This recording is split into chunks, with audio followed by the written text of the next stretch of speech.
धनी और गरीब की कहानी। दुनिया में गरीब और धनी दो किस्म के लोग रहते हैं। अमीर होने का कभी घमंड नहीं करना चाहिए। कभी किसी गरीब इंसान का मजाक नहीं बनाना चाहिए, क्योंकि समय सभी का अपना अपना आता है। एक गांव में एक गरीब किसान रहता था। उसका एक बेटा और एक बेटी थी। किसान अपने बेटा का विवाह करके कुछ साल के बाद अपनी बेटी का भी विवाह एक अमीर घर में कर देता है। बेटी बहुत अमीर घर में गई थी। उसके घर में नौकर चाकर काम करते थे। किसान अपने दोनों बच्चों का विवाह करके इस दुनिया से चला जाता है। बेटी को धन की तो कमी नहीं था। वही बेटा बहुत गरीब था। किसी तरह खेती मेहनत मजदूरी करके अपने परिवार का पालन पोषण करता था। उसकी पत्नी भगवान भोलेनाथ शिव की बहुत बड़ी भक्त थी। गरीब होने के बाद भी वह भगवान से कोई शिकायत नहीं करती थी। वह थोड़े में ही गुजारा कर लेती और अपने परिवार के साथ खुशी से रहती थी। वही उसके पति की बहन धन ज्यादा होने के कारण घमंडी थी। वह अपने भाई की गरीबी के कारण उनसे कोई रिश्ता नहीं रखना चाहती थी। उसकी बहन धन के घमंड में इतनी चूर थी कि अपने भाई को देखना तक पसंद नहीं करती थी। समय बीतता गया और बहन के नंद की शादी पड़ी। उसने अपने भाई को बुलाया तक नहीं। किसी तरह उसके भाई को पता चला और वह बिना बुलाए ही बहन के घर शादी में चला जाता है। बहन उसको देखते ही अपने नौकरों से कहकर घर से बाहर ही लौटा देती है। भाई भूखा प्यासा रोते हुए जा रहा था। तभी रास्ते में उसको एक बूढ़ी माँ मिलती है।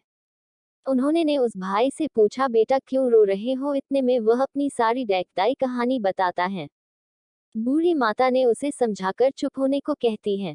बूढ़ी माता जी गरीब किसान के बेटा से कहती कि यही पास में मेरा बगीचा है, चलो कुछ खा के आराम कर लो। दोनों बगीचे में जाके खरबूज खाते हैं। फिर बूढ़ी माता ने एक थैले में खरबूज और कुछ खाने पीने का सामान रख के उसे वहां से घर भेजती है। घर पहुंचने के बाद बच्चे सब अपने पिता के आगे पीछे घूमते हैं। उसकी पत्नी अंदर से पानी लेकर आती और तुरंत थैला हाथ से लेकर देखने लगती है कि मेरी ननद क्या दी है। बेचारा भाई वहां से चला जाता है।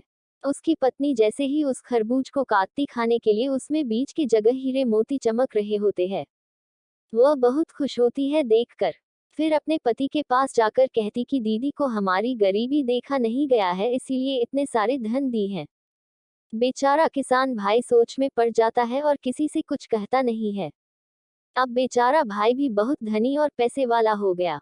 भाई के अमीर होने की खबर धन के घमंड में चूर रहने वाली बहन को पता चला और वह बिन बुलाए अपने मायके यानी भाई के घर आती है। ये देखकर भाई मन में सोचता है कि जब मेरे पास धन नहीं था तो बहन मुझे देखना तक नहीं चाहती थी। फिर भी वह और उसकी पत्नी ने उसका आदर सत्कार करते हैं। कुछ दिन के बाद बहन को ससुराल से बुलावा आया। उसके भाई और भाभी अच्छे कपड़े मिठाई कुछ उपहार देकर विदा किया।